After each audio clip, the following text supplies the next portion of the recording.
The Jidoka principle can also be used not also as a manufacturing method, but also as a daily life guide.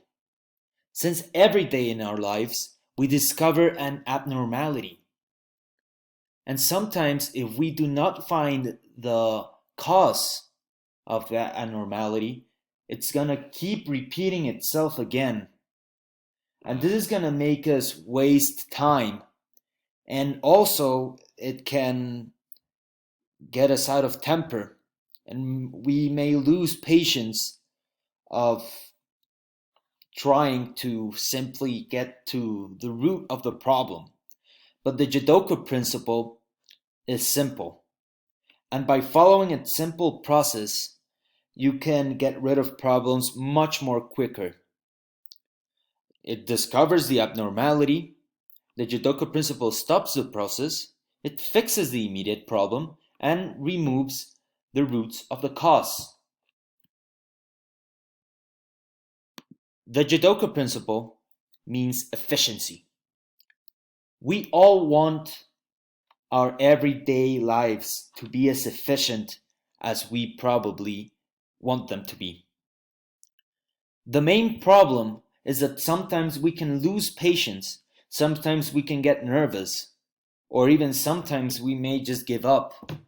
But the Jidoka principle can make you focus and can make you fix those issues faster than you would think.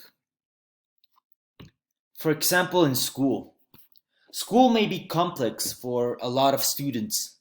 Sometimes they encounter a problem or an idea that they are not sure how to interpret it or what's the answer to that topic or idea. They can use the Jidoka principle to optimize their thinking abilities.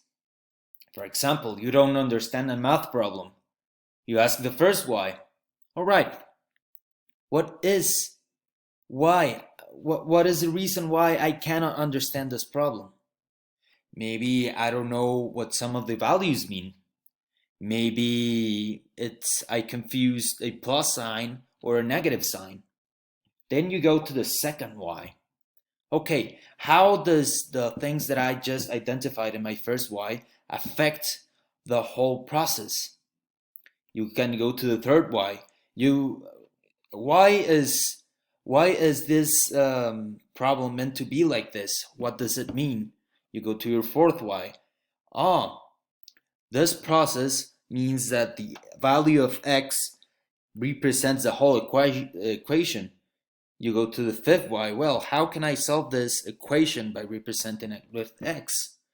And that's how you get to the root of the problem by using the Jidoka principle.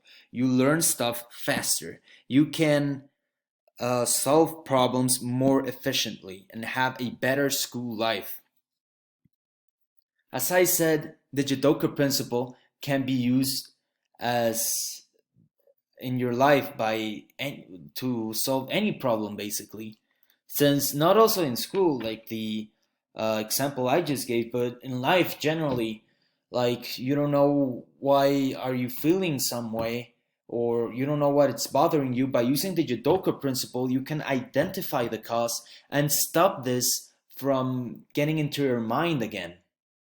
That is why the Jidoka principle can be used as many can be used to solve any problem that you want. And that is why the Jidoka principle is an important Japanese principle to know to solve any problems and optimize your life.